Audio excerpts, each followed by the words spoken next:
իմ կարծիքով լավագույնս հասկանալու համար հատկապես հայալեզու դաշտում թե ինչն է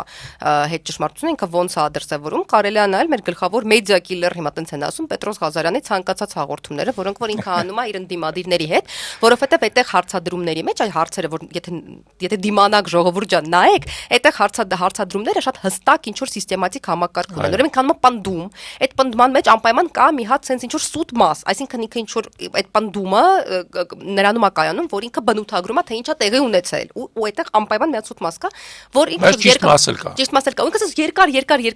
երկար շատ երկար sense որ զոհը արդեն զոհը չի հասկանում դա ուր է տանում Պետրոս Ղազարյանը ոչ մարվում այդ երկար այդ պնդումը հետո մեծ հարց է տրվում այդ պնդման հետ ճշմարտական պատման հիման վրա այս զոհը լրիվ այդ վիճակն է էլի